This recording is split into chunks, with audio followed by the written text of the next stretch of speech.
You're not here around here.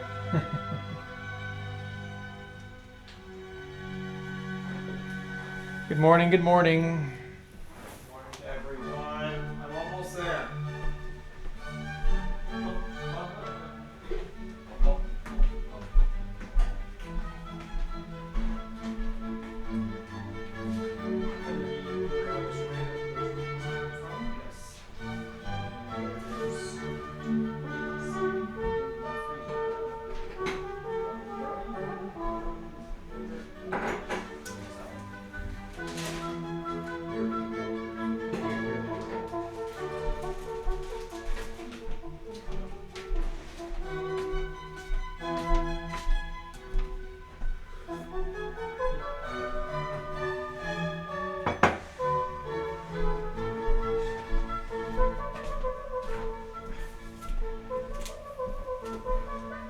I didn't realize what we were supposed to do with these. We were supposed to record videos. Oh. I thought we were supposed to go to a Zoom class or something. Oh. I had no idea. What do you mean about the books, right? I had been told something about books, but I never received any details or anything.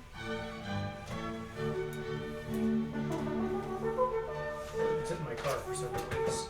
I kept on waiting for one. When are they gonna call it? Okay. Hello, everyone. How's everybody doing today?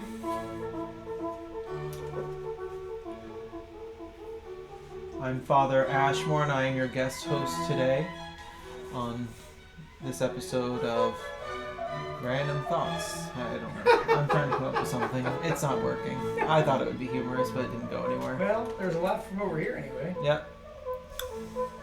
Oh, it's a little dark over here. We need to get a little more light. I'm living in darkness. So use garage great light. No, you don't want to use that just yet. We use natural light. Who might?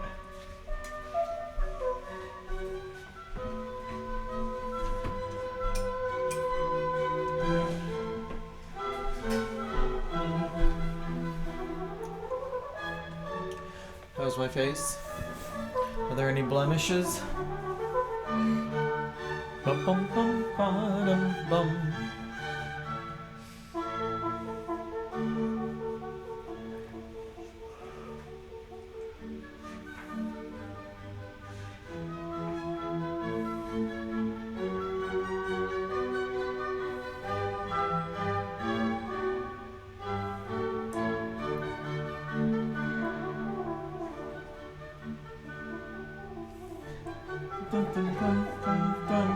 What's that? I'm laughing. I am.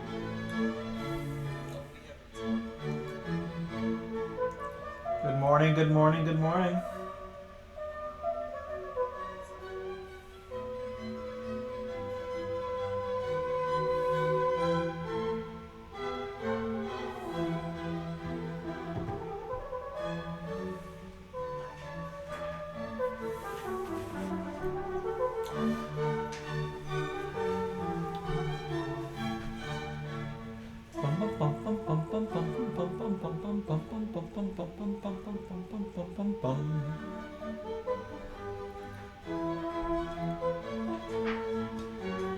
Bum bum bum bum bum.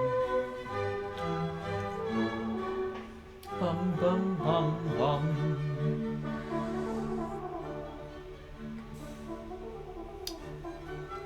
What is going on? Why is it darkened so much again? Oh, that's why. What's the matter? The automatic adjuster is on. Oh. I thought it had turned that off earlier.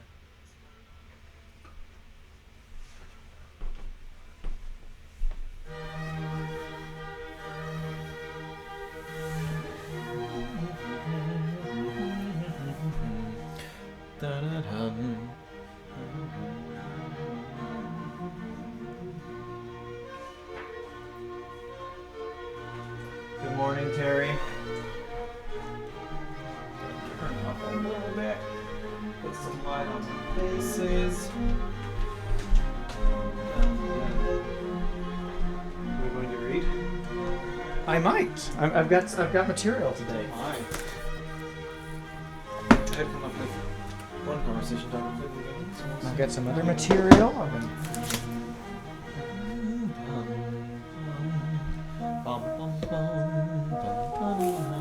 We should switch seats sometime. No. That would. Were you one of those in the chapel and seminary? That's right. It was. Nope. You would have been my foe. Oh, we gotta put this on here. Oops. Have I ever told you about the time that I won a seat battle in the chapel? No, but I would like to hear. But let me go to the bathroom. Okay.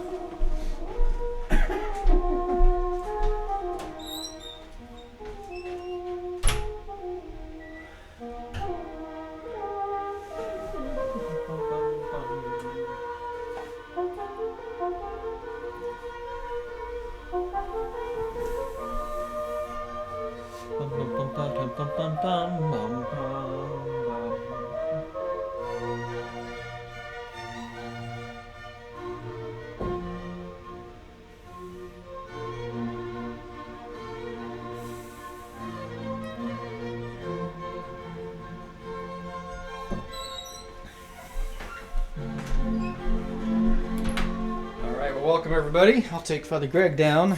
Good morning, everyone. I got some potato heads right here. This is true. Welcome everybody. We'll get started here. How's everyone doing today?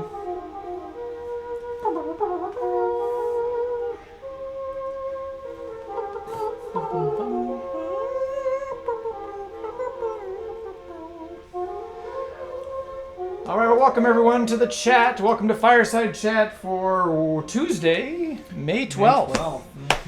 Glad to have you here with us today, and thanks for tuning in. I hope that you are having a great day thus far.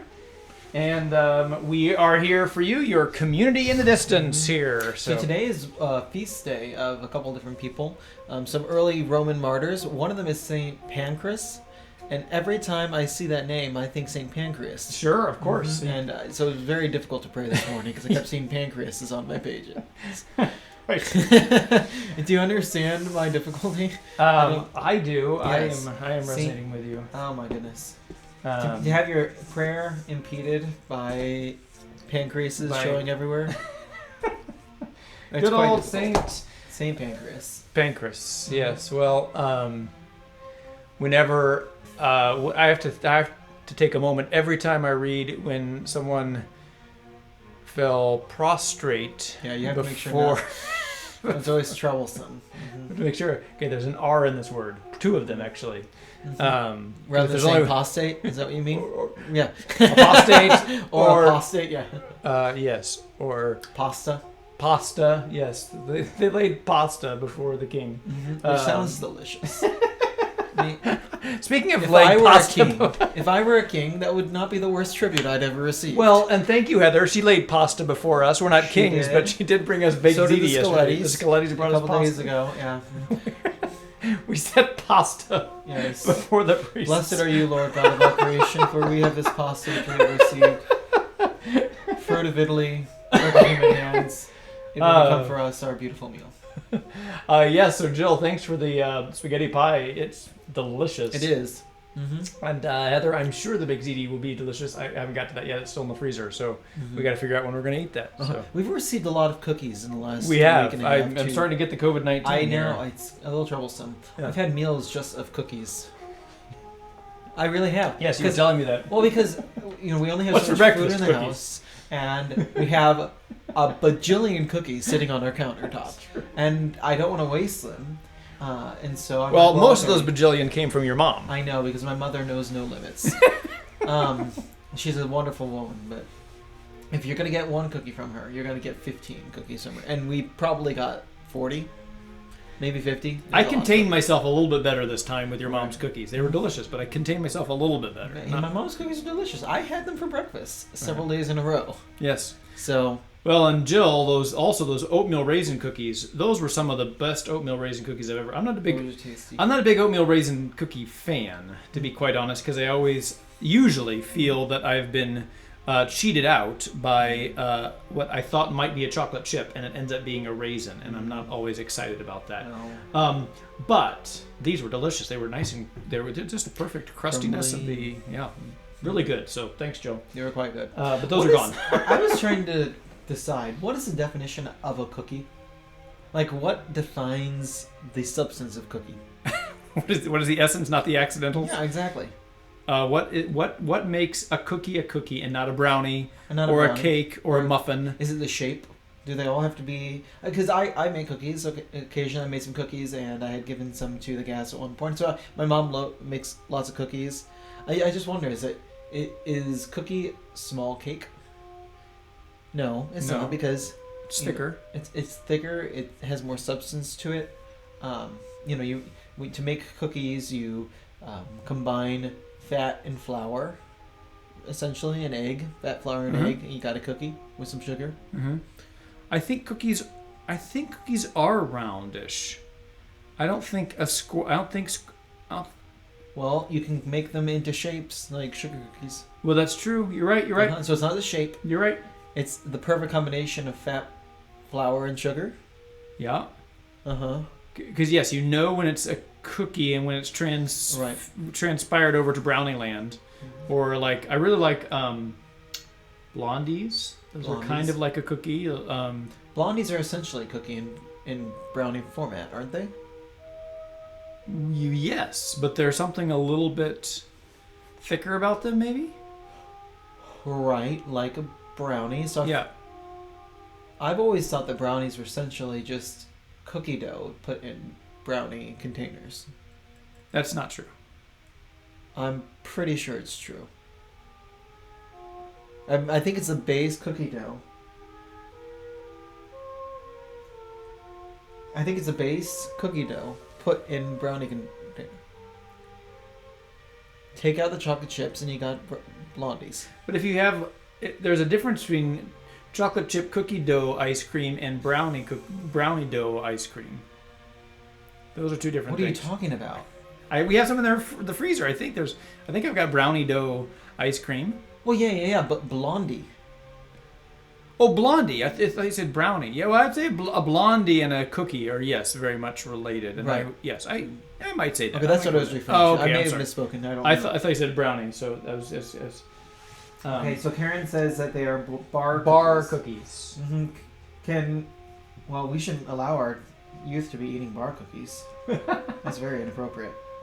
No, brownies are more of a fudge cake. Oh Okay. shoot, we are bringing. This is troublesome. Um, Small sugary biscuits. That's why they call cookies biscuits in England. Yes, but I'm sure glad we don't call them biscuits here, because I would not want to put gravy on my cookies. Well, no, you would never do such a thing. No. Although, I wonder. Gravy makes everything better, right? I don't know about that. Cookies are small sugary biscuits. They call them biscuits, and it's a great day when we talk about cookies. It's true. I'm just confused. I want so. I do love cookies. That's true. It is a weakness. Have you seen the new the first new Jumanji movie? No. It's pretty funny. I would recommend it. It's pretty much family friendly. It's the new Jumanji starring whatever his name is now. I don't think he likes to be called The Rock anymore. That was his Dwayne wrestling Johnson? name. Yeah. Mm. Who is all? I generally enjoy his movies. Okay. He is far more endearing than he should be, I think. Yeah. And I just find him to be his characters tend to be pretty charming and fun. Anyway, so in Jumanji, the new one, it's the they get sucked into a video game instead of the board game like in the first one with Robin Williams. Mm-hmm. And Oh, is that how that works? There's something too real about that. How so? Well, because our children are being sucked into video games every single day. Well, there is that. Yes. People are like, wow, that was a downer, Father Ashmore. But so they get sucked into this video game world or whatever, and so they become these avatars, right? So Oh, these okay. teenage kids discover this old like PlayStation or some sort of old system in their.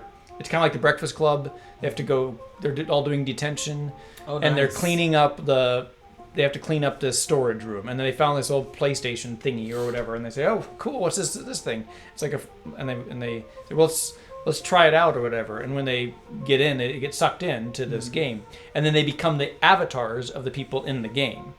No. And so it's pretty funny and pretty cute. But anyway, one of the avatars, it's because they can all like click on their strengths and their weaknesses and everything. Yeah. Mm-hmm. And like Dwayne Johnson's, it's like he's got all these strengths and like one like weakness, and I forget what it is. But That would seem like a crucial thing to know about him. well, yeah, I forget what it was. That's okay. But the other guy who's I played feel cheated right who's now. played by Anyways. Jack Black Ooh. is his weakness is cake. And so he's like, my weakness is cake. What is this? And then, like, if he takes a bite of cake, he explodes or whatever. It's a pretty funny thing. But it's also funny because so the teenagers that are in the avatars of these adult people. Mm-hmm. So like Jack Black is played by. I mean, Jack is really really funny in this movie because he's a teenage girl who is in Jack Black's body. So Jack Black is always like, "Oh, my hair! What is going on? And what happened to my body?" and whatever. So it's very, very funny. So it's a good movie. Jumanji, the first new one was really good, and the second one was good too. But Okay. Have you ever seen the movie High Fidelity? oh, this newer Jumanji with The Rock has shockingly bad language for kids 13 and younger. Oh, thanks for that warning. I don't recall that, and I'm usually pretty astute to that. So thanks. Let me ixnay my recommendation for Jumanji. I apologize. Thanks, Lisa, for calling that out. Okay. Have you ever seen the movie High Fidelity? Years ago. Okay, it's got Jack Black in it. Oh, no, I have not. Oh, really? Okay, like 98, 99, John Cusack, Joan Cusack's in it too, so John and Joan, right? It's the siblings. And High Fidelity, wasn't that a Hitchcock movie from like the 60s? Not the one I'm talking about. Don't remember. Is that correct? Does anybody remember? I thought that there was a Hitchcock movie, High Fidelity, I or don't something think like so. that. I don't think so. Maybe it was High Anxiety or something. High don't something. know. I don't remember. Okay, carry on. Anyways, High Fidelity, Jack Black owns a record store in it, I believe. And he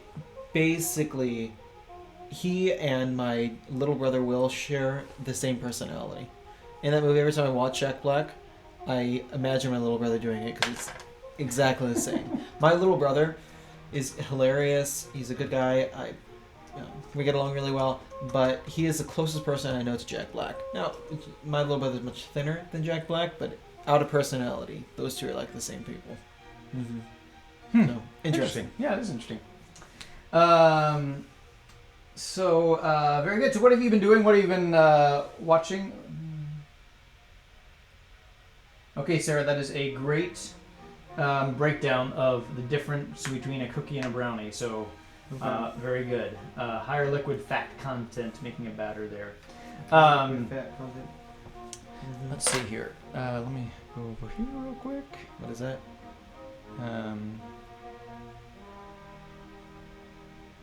Mel Brooks. Oh, High Anxiety. It was a Mel Brooks spoof of Hitchcock movies. Okay. Okay, because I've never seen that one. All right. So High Anxiety, but then what was the movie that was kind of spoofing of? Was it? Maybe it's Vertigo. That must be what it is. Vertigo. High Anxiety must have been a spin-off Spoofing, of Vertigo. Oh, okay. That would make sense.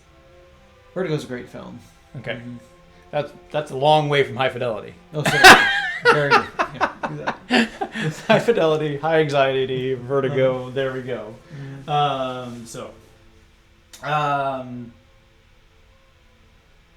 It's What's the that? second new Jumanji that has bad language. Okay. I've never seen any of them, so my eyes and my ears are pure.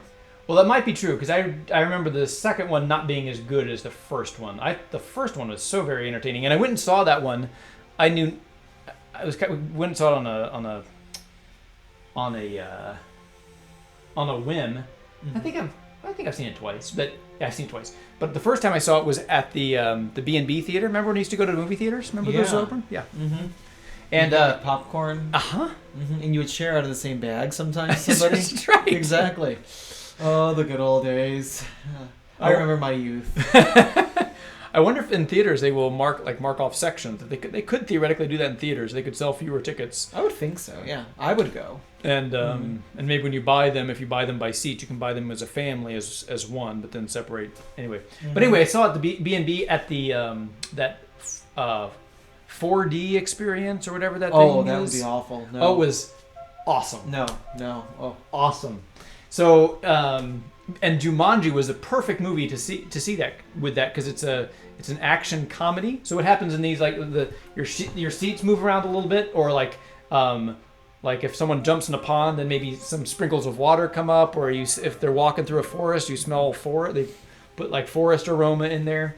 But it was really fun and funny because like a snake jumps out at you or something, and your seat jerks around, and then you're laughing in more because of what has just happened. So anyway, if the theater's ever open again, I say we can do Siskel and Eberts here. I say thumbs up, and he says thumbs down. I'm ideologically against that.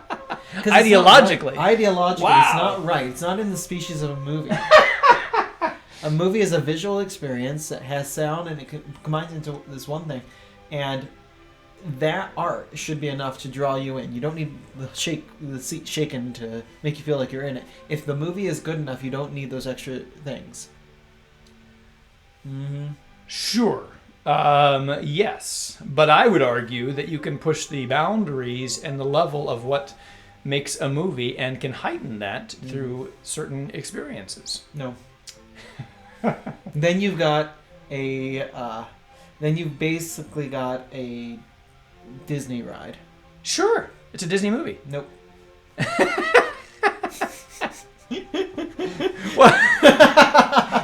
He's throwing all the rules out of improv for the because I'm not leaning into this. Nope. I will not do this. I will not have this kind of I have my standards.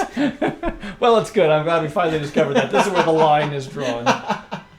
What about a three-dimensional movie? What about I don't buy into 3D movies, but I don't think that's necessarily contrary to the species of movie because it's really just trying to enhance the visual experience. So, because at a certain point, then it becomes an amusement park ride, and I just don't buy into that. We should, if your story is good enough, it should wrap me in without you needing to shake my seat. I concur. I concur. Yes. However, I also don't like things touching me. It's just very awkward. However, I would say I will continue to argue this point until people say stop it. No, but like there are some movies that I want to see in a theater because I don't think all movies need to be seen in a movie theater. But I think like a big action movie, I want to see Jurassic Park in a theater. Yeah. Because of the visuals that work. It's better. Yeah. Jurassic Park is way better than watching on the little screen. Certainly. Or any of the Avengers movies or whatever. They're meant to be in that big environment. Right. But some movies don't have to be. I don't think that you need to see... I don't think I would have needed to see like Murder on the Orient Express in a movie theater. It was good, and I think everything is better in a movie theater. But but it's also interesting. Those those I don't know what they're called, but they're like those 8-minute films or whatever that are there's some sort of new format. Was it the Quib thing? Yeah, something like that. Yeah. Didn't the lady who... I'm pretty sure the lady who destroyed Yahoo started that thing. Who destroyed Yahoo?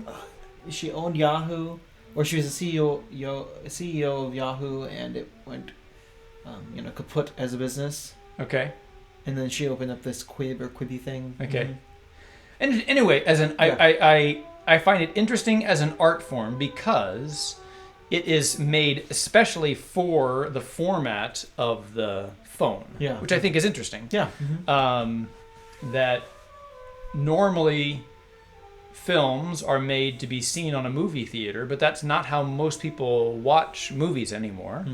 And so to understand what is the environment that I have to construct in, as an artist, as you know, as some of you know, my degree in college is in dance, and one of the things I enjoyed most was choreography. Mm-hmm. And one of the most interesting classes I took was something called environmental choreography. And it's not about like, okay, make dances about trees, but no, use the environment. It was very modern. It was a very modern class, but use the environment to choreograph a piece. Mm-hmm. Okay, so, you have to define environment for me because I'm imagining you dancing with trees right now. Okay, so I will. So, so it was really out of the box kind of thinking, and I really enjoyed this. And it wouldn't, because it doesn't transfer onto a stage. But like for instance, I choreographed a piece in the racquetball courts at the University of Kansas, because our dance studio was in the gym complex or whatever, Robinson gym. And so, and what I did, I remember, is I said to the class, because you put them on for the class. It wasn't performed but it was for this class of 20 or 30 people, whatever it was. It was me and this other dancer, and I said, okay, we're going to be in the racquetball courts, and you have to find us. Okay. And so then we went into these racquetball courts, and I was in one court, and she was on the other side. And it was at Robinson. It was in a way that you could watch the courts. We normally watch the game, but you'd come up and you'd be like on the top level. Okay. And kind of look down. Yeah. That's kind of a standard racquetball thing. Yeah. And then there was a hole way up here too, in the court that could connect the courts. I don't know why it was made that way, but that's the way it was. But anyway, so I choreographed this piece, and what the sense I was going for was like you're going to a zoo. And so like we started off the dance piece, and I was crawled up in a corner way up here. So like when you go to the zoo, well, where is the bear or whatever? Yeah. And so that's how the piece started. So first of all, they had to find where we were, and then anyway, the dance began, and part of the dance is we discovered each other when you're throwing the ball from side to side. So that's environmental choreography, using the space to be the inspiration for the dance piece. So I think that's similar to use this space, use this medium, and how can I use this medium to make a story that's really meant for here. I think it's just interesting. It's fascinating. Yeah. I'm curious by the question of whether or not Marvel movies are truly cinema. Oh boy.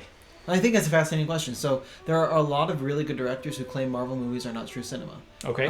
Such as the director of, I think Steven Spielberg might be on this, but the other person, I'm trying to recall who directed like The Goodfellas and some of the most. I'm not a gangster movie guy. Well, no, he that's just one of the movies he did. Sure. He did also The Wolf of Wall Street, which was a terrible film, but.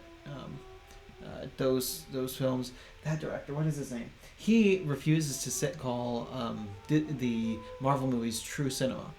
What does cinema mean? Well, that's a good question. I don't know. I don't have a strong opinion on this topic. I've got a weak opinion, but I'm not sure if it's a strong opinion.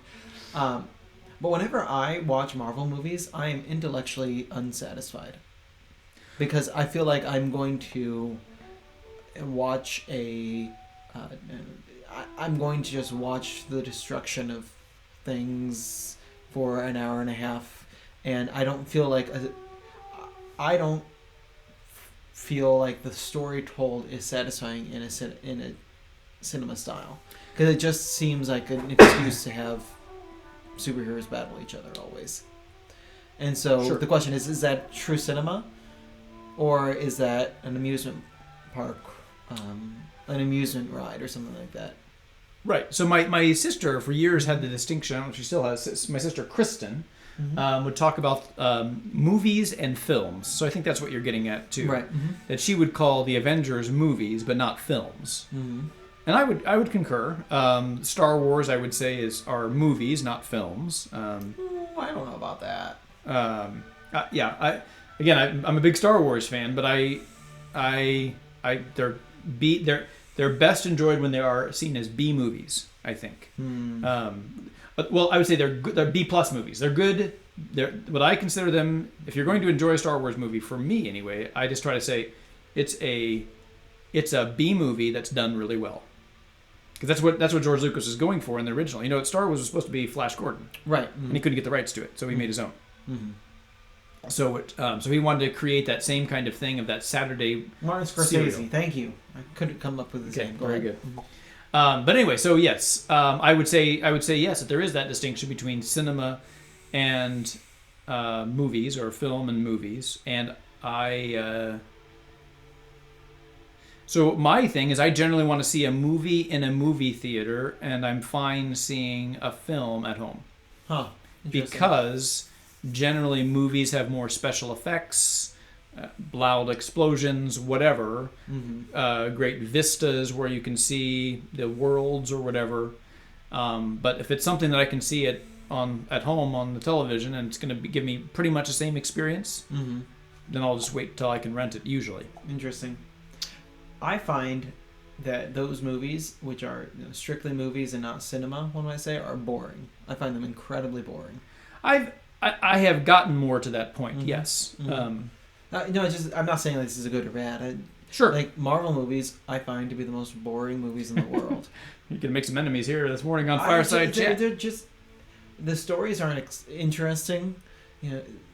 Every now and then there's an interesting. So I like the original Captain America. I thought told an interesting story. I love that one. That's one of my favorites. I think it's an interesting story. You got a character arc here. It's a fascinating story. Yes. But the other ones, it's kind of like, Iron Man's mad again. Why is Iron Man mad? Because he got a bad attitude and he likes the women. Okay. Well, go you Iron Man. I don't know. I don't find it interesting. And that's fine. That's probably the worst explanation of a Marvel movie. Yeah, I would. I would agree to a certain extent. I think I've seen most of the Marvel movies. I wouldn't call myself a huge Marvel fan, but I generally find them to be an entertaining way to spend an hour and a half. They're usually I think they're an exciting adventure. They're usually kind of, they've got a lot of humor in them, so I like that. I generally, for superhero movies, I generally like the first 45 minutes pretty well, and then not 45 minutes, the first 3/4. The first 3/4 of the movie, and then when they start just like punching each other and zapping each other at the end with the big final battle with the baddie, I find that to be kind of boring. But all the setup and the character development and everything, I usually find to be good and interesting in the Marvel movies. Interesting. Kathy O'Connor, we had a whole episode where we talked about favorite movies. I think that was your birthday episode. That was a week ago. Yep. Yeah. So I would suggest you going to that one and trying to find that out. Was that one labeled? I got lazy on my labeling, okay. but it's from last Tuesday. We have a big long discussion about movies. So I don't know how we got back on movies. But they're always fascinating topics. I don't know. Sure. Yeah. So, Yeah. So what have you been doing here? I just had we were given all these books here. Oh, before I forget, I'm gonna forget. I gotta do my O-camera. So sorry there, Rachel, Rosalie, Laura. I almost forgot. So let me go over here to the O-camera. And hello there. Good morning to my nieces, Rachel. Good morning. And Rosalie, good morning. And Laura, good morning. I hope that you have a great day today and that everything is going well. And also, hello, good morning to the Dryling girls. So I hope that you are enjoying the show today if you are watching. All right, so I'm going to go back here to the main cam. So we were told here, or we were given a bunch of books here. I thought that we were going to go into a Zoom class at the school to read the books, but we were given all these books about spring break or so, and I kept on waiting. When are they going to contact us to do these books? But I just learned yesterday that that we were supposed to record a video, or that we were invited to record a video of us reading books that then we could send out in their Friday folders or whatever. So I'm going to try to work on at least doing something with that. So this is The Lion, the Witch, and the Wardrobe. I'm not going to read this whole book, or The Phantom Tollbooth. Again, great books, but I don't know if I'm going to read them the whole book. But I thought I'd pull a little Father Ashmore today and do a reading here. Oh, I don't have an okay. ash cam myself, but I thought maybe I'd do a little reading here. Okay. This is called, I'll go over back to the O-Camera. This is called The Stinky Cheese Man and Other Fairly Stupid Tales. The Stinky Cheese Man. That sounds like your type of book. It is. Meanwhile, you're reading like Jane Austen or whatever, and I'm reading Stinky Cheese Man. But I thought it's also very short, so I'd read a little stupid fairy tale from this book, The Stinky Cheese Man and Fairly Stupid Tales. So I will do my Father Ashmore impersonation, I guess, over here, reading Stinky Cheese Man. So this one is called The Really Ugly Duckling. The Really Ugly Duckling. That was my nickname in high school. Okay, gotta get my ash cam on. Once upon a time, there was a mother duck and a father duck who had 7 baby ducklings. 6 of them were regular-looking ducklings. The 7th was a really ugly duckling. Everyone used to say, "What a nice-looking bunch of ducklings." All except that one. Boy, he's really ugly. Here's a goofy picture of the duckling. That is not a kind thing to say about a little duckling. I know. I'm upset. The really ugly duckling heard these people, but he didn't care. He knew that one day he'd probably grow up to be a swan and be bigger and look better than anything in the pond. I don't think that's how biology works. Anyways. Well, as it turned out, he was just a really ugly duckling, and he grew up to be just a really ugly duck. The end. So there's the picture there. Is that the story? That's the story. Wow. The end. So there is a little reading of the story of a book that I was given, The Stinky Cheese Man and Other Fairly Stupid Tales. That So sounds awful. Where was the moral in that story? there was no moral. There was no moral. We've got no morals. Well, I knew that about you, but I mean, come on.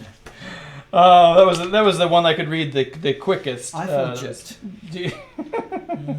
I was excited to figure out how it got turned into a swan. It's a different story. Different story. I mean, it says it right there on the cover of the book, and Other Fairly Stupid Tales. Yep. So you can agree. Yep, it is. But it looks like and I was just kind of scanning it, but I like also it's kind of thinking outside the box here, that they tell one story and then they said, wait a minute, we forgot the table of contents, and so then you flip the page and there's a table of contents. So I think those kinds of things in books are kind of fun. Anyway, so there was a little reading, my Ashmore impersonation there that was really awful. All right, so what do you got? Do you got anything? What's that? So Javine loves that book. Very good. The moral: some ducks are just ugly. And some books are just dumb.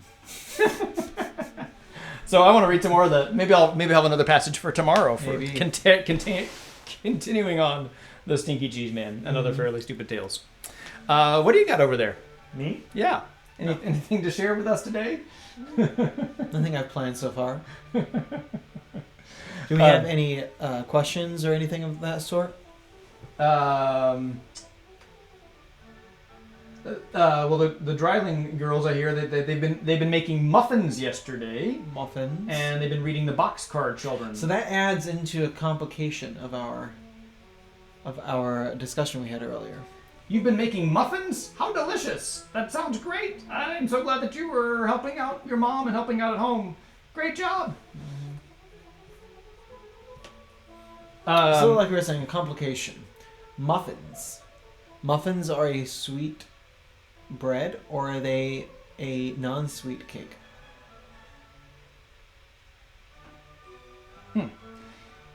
That's my question.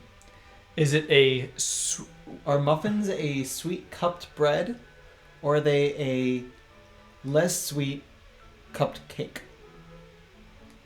You know the difference between a muffin and a cupcake? Frosting. Nothing. No. A muffin is a bald cupcake. No. That's a Jim Gaffigan joke. I'm stealing from Jim Gaffigan. What's the difference between a muffin and a cupcake? Because he was talking about giving. Can you have cupcakes for breakfast? No, but you can have muffins. But you have muffins for breakfast. And he said, what's the difference between a muffin and a cupcake? Nothing. A muffin is a bald cupcake. Muffins are bread. Cakes are bread. Right? Mm-hmm. Ish. What about a pound cake? Pound cake. Mm-hmm. We are giving you some fantastic materials. I heard from my sister Kristen. She says about movies and films. So for me, the test is if you think about the movie the next day or really ever again, it might be elevated to film. Does it provoke contemplation? If so, it is art. Film. A movie is just a good time which has its place. I think that's a good distinction. That It's a good time she was worried that it was coming to be too snobby. I don't think that's snobby. I think that's a great way of thinking about things. Do you return and think about it later? Mm-hmm. And if so, it's probably good. But if it's just something that you like, it's like junk food, right? It's like not it feels good going down, but then it has no nutritional value, right? So, Unlike Taco Bell, which feels good going down, and is the liquor of eternal life. This is our first Tuesday in 3 weeks that we haven't had Taco Bell, so I'm sorry I didn't run out to the store today. But It's fine. Tuesdays are a little bit different for us because we don't have the morning mass. We have the mass on Tuesday evening, so we can. And same thing with Thursdays. We can get a little bit.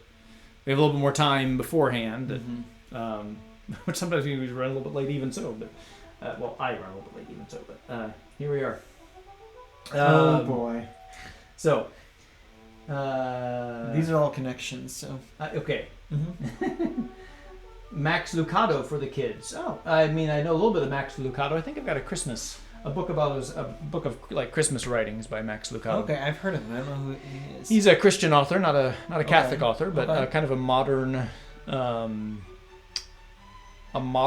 Christian author who's got kind of nice, very readable, homey kind of things.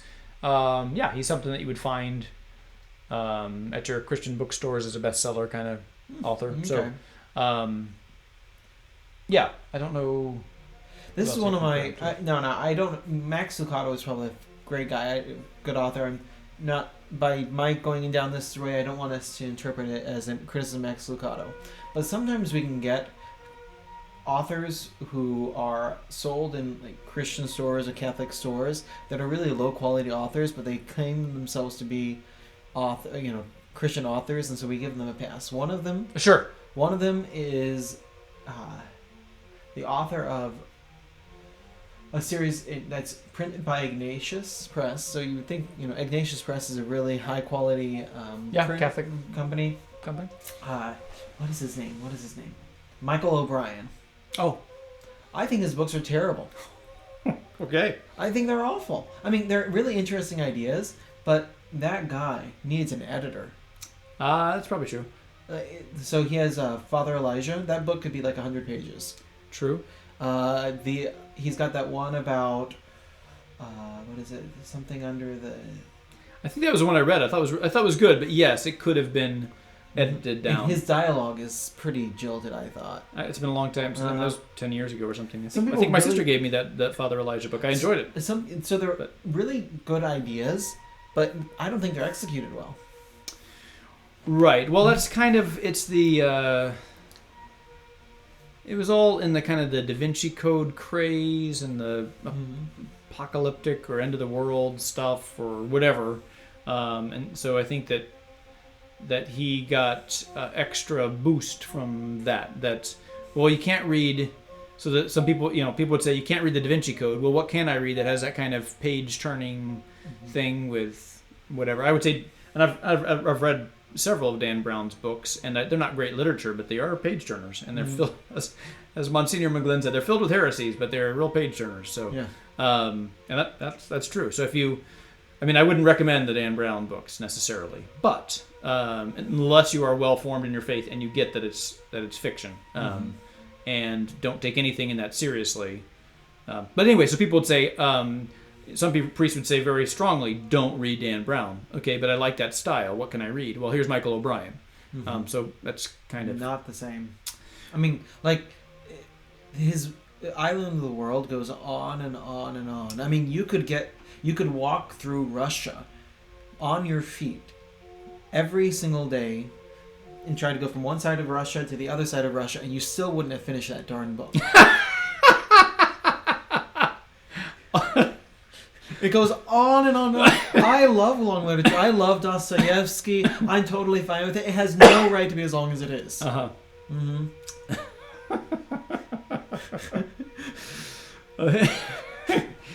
Walk both sides of Russia and still not finish the book. Well, that's very good. Uh-huh. I've never heard that before. I came up with that. That's pretty good. Oh my goodness. It's kind of like The Lord of the Rings, really. No, very different. Very different. I'm just trying to I know. get under your skin there. Mm-hmm. But it comes down to the distinction. Some people want to be Christian artists, and some people want to be artists who are Christian. Right. And I think Christian art, quote unquote. Now, I don't mean true art, where you're depicting scenes of our Lord or anything like that. I'm not referring to that, but some people hide poor art under the title of like Christian art. Yes. So, and then yes. Some people just want to be good artists, and then their Christianity comes out, and I find that art to be a lot more satisfying, whether it's literature or music or other things like that. Sure. Mm-hmm. Yep. I concur wholeheartedly. There's a lot of really bad Christian books, music, movies. Yeah, Christian movies tend to be like the worst. Talking about movies, I've heard great things about this Chosen thing. It's one of the reviews says it takes Christian movies up to a new level or something, mm-hmm. which that's not the greatest compliment ever because the bar is pretty low. Yeah. But I have seen very few really good Christian movies, which is a shame because we should be leading the pack in art. Mm-hmm. Because we've got what it means to be human in our hands. We should be able to answer all the questions with art. You're right. I'm sorry for interrupting you there. Oh no, I was checking out what's going on over here. Yeah. But yeah, I'm trying to think of what are there any good Christian movies?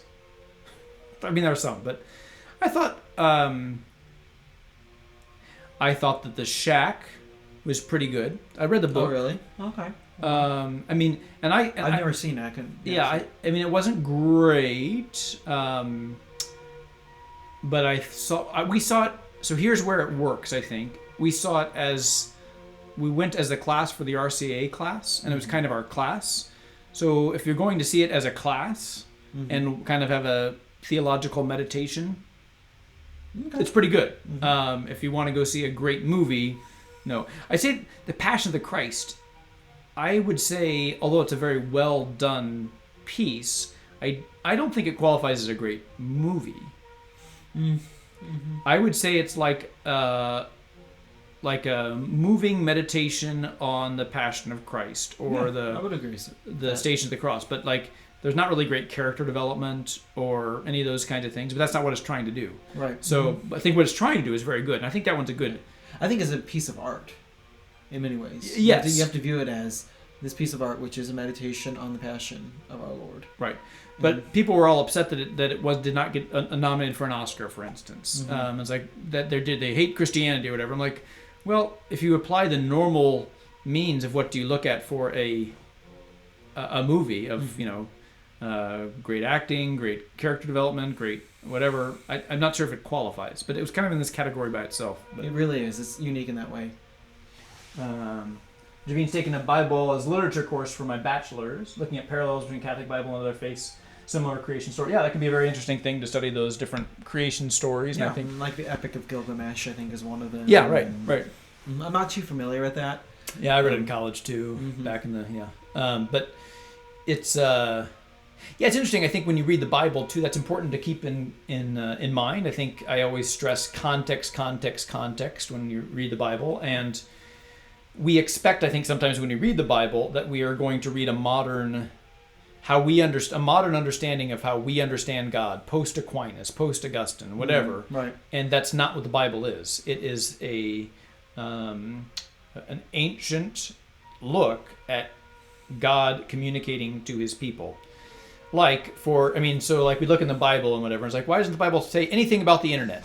Well, it's because, the internet did not exist at the time. So if God were to speak in terms that the people could not understand at the time, it wouldn't have been memorable. It wouldn't have been written down, and that's why it's not in the scripture or whatever. So when we read the creation stories or whatever, that was a way that the people of the time understood God, and it's not surprising that there's a lot of cultural similarities between other cultures, because that was where the people were. Yeah, one might be able to say that. Terry Roth says he remembers being a junior high student and being bused to go see the Ten Commandments. That's another one of those films that's a fantastic film. The Ten Commandments. Yeah, I'm not sure if I've ever actually seen all of the Ten Commandments. I mean, it's a long movie. You needs an editor, maybe too. What's that? Maybe that one needed an editor too. Oh, I don't know. The Seven Commandments. Yeah, Seven Commandments. I'm not a big fan of the number 6 or anything like that. Oh my goodness. So yeah, I don't think I've seen that whole thing. I've seen bits and pieces, and maybe one year years ago I sat down and watched the whole thing. But I've only seen it once or twice. You have to commit. Commit. The Passion of the Christ. Jen said she can't get through it. It's a hard watch. It's not something I really want to watch over and over again. It's a good thing to watch like on Good Friday or whatever. Right. But that scourging scene. The beautiful thing about the Passion of the Christ is that every scene is very deeply theological. Sure. They've done a really marvelous job of making layers of symbolism throughout it all. So one of the things that stands out to me is during the Last Supper scene. It's happening at the same time he's being stripped. And so what they're doing is you're seeing flashbacks between two different scenes. And so they're doing a theological commentary there that as they take back the cloth over the bread, which he's going to use for the Eucharist, at that same moment they're stripping our Lord. And so he's becoming the bread of life in that moment. Oh, cool. And so if you read it with a theological lens, the Passion of the Christ is incredible. Sure. They've got all these little things there. So you have to get through the rough parts. I mean, there are rough parts. Yeah. I mean, there's no hiding that fact. I don't want to sit here and be like, oh no, it's not that bad. It is bad. It's really bad. But what our Lord did was really bad. Right. And I think what he went through. That Mel Gibson might have emphasized that a little bit too much. I think there might be a little bit of a sadist, the right word, or whatever? Oh, I don't think so. No, I think that's reading, because he actually took out 5 minutes of the scourging initially. Oh, really? Yeah, the scourging went on for another 5 minutes, and he found that was too much for people that overloaded them, so he took them out because he didn't want that effect. Sure, but I mean, I think, he might have something in his personality himself that's a little extremist. That's a little extremist. Not that he wanted other people to experience that, but he. Just in seeing the interviews, like it is my sin that crucified the Lord, and I am responsible, and I need to communicate that on the screen of how awful my personal sin is. I mean, I think he was going to confession like every day during the filming, and maybe not every day, but every week, maybe every day. But because he wanted to make sure they made a pure film or whatever, but he was feeling, and do you know that was his? It's his hand that is that drives the nail in. Yeah. So that was his. He made a cameo, but just his hand. So that might be part of it. Is like, my sin is so extreme that I need to show that on film. So I don't know if that's part of it, but one of my favorite parts is because it's filmed in the original languages. Again, they can use that medium to emphasize those things. I love that scene with Pilate, where that first meeting of Pilate and Jesus, and you have to have some basic understanding of languages, but fairly basic. I mean, way more Latin than I do, but I know enough Latin to know that is a different language than Aramaic. Right. Oh, and they sound very different. Right. When one is spoken, you get a lot of guttural sounds, and but you could miss that even so if you're just if it falls in the background of just reading the. Right. Well, that's actually one. So an interesting thing about that movie is that initially it would be more historically accurate to presume that the common language in the Roman, I don't know, jury or whatever we're going to call those buildings at that point, would have been Greek, because the Roman language outside of Rome itself and outside of the surrounding areas was Greek. That was what the business language was. That's what things were done. So originally they were going to have some of those scenes where it was filmed in both Hebrew and Greek, but there wasn't enough of a distinction with how the two languages sounded for an average American viewer. So they switched to Latin because Latin sounds a lot different than. I see. Interesting. Yeah. Isn't that fascinating? It is fascinating. But anyway, so when Jesus meets with Pilate, Pilate initially speaks to Jesus in Aramaic, thinking he's a peasant fellow, he doesn't know anything, and then Jesus responds back to Pilate in Latin. Yeah. And the look on Pilate's face to his assistant is like, oh, this guy knows Latin. Right.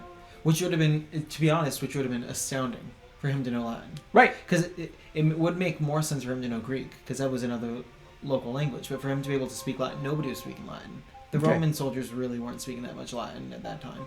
Pilate knows Latin because he was in Rome. And so he would have to speak that, right, to be sent. It's fascinating. So anyway, that's one of those little subtle details that gets missed in the Cat of Nine Tails scourging. That's a detail that I always stress. I think it's interesting. It's interesting. I can do a couple lines in Greek and lines in Latin, so you can hear the difference between the two. So like the beginning of Gospel of John in Greek sounds something like this. I might get one or two words wrong here because I'm going from memory, but. Let me put down the Ashcam for this here of your. Well, it's only like 2 lines. Well, but we haven't been on the Ashcam at all, you know. Oh, it's not working today. You're in luck. Okay, thank you. I'm glad to know that. So like the Greek of it is in arche chen halagas, kai halagas chen hatheas. So you hear it can be a little guttural at times. And, with the pronunciation in Greek, it's kind of hard to know what they actually would have sounded like in those days. I was trained to somebody who had a little bit more of a guttural pronunciation. So, in arche chen halagas, kai halagas, chen hatheas, I think would be. But the sound of that is very different from what the Roman pronunciation would have been, which was like, in principio erat verbum, so I can't do it actually, except I do use the ecclesiastical pronunciations. In principio erat verbum, et verum erat apud Deus, et Deus erat verbum, hoc erat in principio apud Deum. So you can hear the real difference between the two languages, and that's what they were going for in that moment, to really be able to, there to be a bit this audible change from something that's more guttural. Now Greek is not Aramaic. I mean, Aramaic is even more guttural than the pronunciation of Greek would have been during the days, but it's really fascinating. Yeah. I like language, so it's fascinating to me. Yeah. Well, we are out of time here, so thanks so much for tuning in. You have anything else that you were going to share today? Not other than your Greek and Latin. Very good, excellent.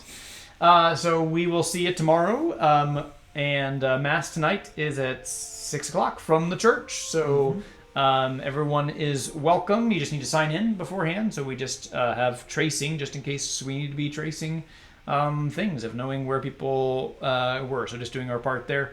So everyone's welcome to the 6:00 Mass tonight. It'll be in the church, and we'll have social distancing and all those.